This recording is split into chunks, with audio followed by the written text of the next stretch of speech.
language kind of divides us more. Well, but I didn't bring it up. All I'm bringing up is that twice now, you're in the context of saying you're against identity politics, you brought up your identity as the basis for why you feel the way you do, which seems to me like identity politics. And so, I guess to clarify, I think it's wrong to judge people based on the color of their skin, and we should judge them based on the content of their character. Okay. So, to me, to my repping that MLK, standing with MLK. What a progressive this guy is. Interpretation of identitarianism, based on its root definition as identity-based government, would be the government saying this for this race, that for that race. That to me is wrong. Okay. Okay. Then why do you stand with white identitarians, aka white nationalists, aka white supremacists? Why do you do that then, Tim? Why do you defend these people? When you see like certain groups advocating that we should factor in race for college admissions, I think that's wrong. I think we should judge individuals based on who they are, and one of the reasons for this is that. So what Tim Pool is describing very ineptly right now is called race-blind policy, okay? And it's the idea that racism is dead, racism is over, and racism should not be perpetuated through institutional function, okay? We shouldn't legislate racism or anti-racism because we might go too far in the other direction. The problem with this line of thought, and this is actually a very common line of thought amongst liberals, so if there are any people right now in the chat who are like not alt-righters but are just kind of libs, listen the fuck up, okay?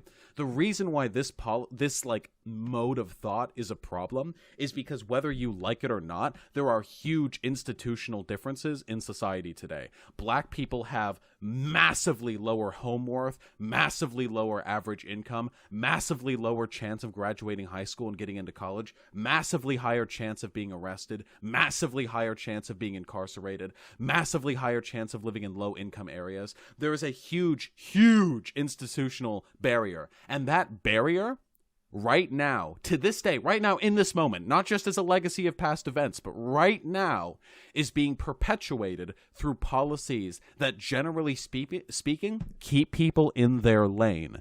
If you have race-blind policies that keep people in their lane, but at the beginning of the race, before people like implemented those policies, the black people got like kicked into the pond. Like, imagine, like, we're racing, okay? And it's 1776, all right? And the guy fires the gun, and then fucking Anglos run over, and they suplex black people into the swamp, and then, like, get up and start running down the race. And the black people start running, like, start trying to get back up on the track, but every time they do, somebody kneecaps them, okay? So black people keep running through the swamp, and then at fucking, I don't know, what was it, 1968? At 1968, the ref is like, whoa, whoa, whoa, whoa, whoa! This is fucked up.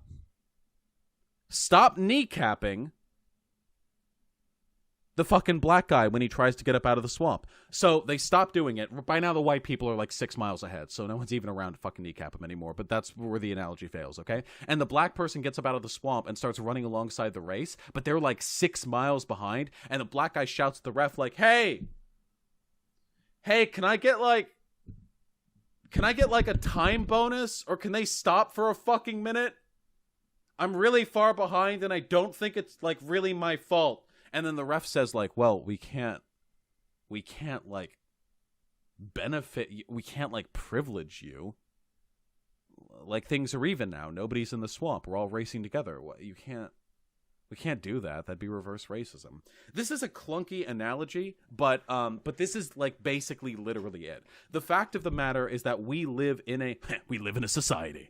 We live in a society in which black people are institutionally disadvantaged on basically every level, and treating them as though they are not disadvantaged, treating them as though they are neutral and in equal standing with whites, will perpetuate that disadvantage. And it produces cyclical systems which maintains their oppression. For instance, if black people are typically poor, that means they're not as likely to go out there and get good jobs, which means they are less likely to be able to make a living and afford rent and food legitimately, meaning they're more likely to have to turn to pimping and drug dealing, as people in lower income situations generally have to do, which means they're more likely to get arrested, which means they're likely to go to jail, which means their kids are likely to grow up without like a mom or dad or whatever, which perpetuates the cycle into perpetuity. Only by like saying like, hey, it's not enough that everyone's treated the same. Everyone has to be the same. We can't just treat black and white people the same, but black people just have it worse forever. We have to fix the discrimination. Okay, I know that was a bit of a rant there, but I hope to any like liberal leaning people here understand this, okay? It's not about like making black people better or stronger than white people, or like privileging them, or like punishing white people. I don't feel fucking guilty for slavery. Are you fucking kidding me? Even though I benefit from slavery, like in a long-standing institutional way, I benefit from white supremacy. I don't feel fucking guilty. Nah, fuck that.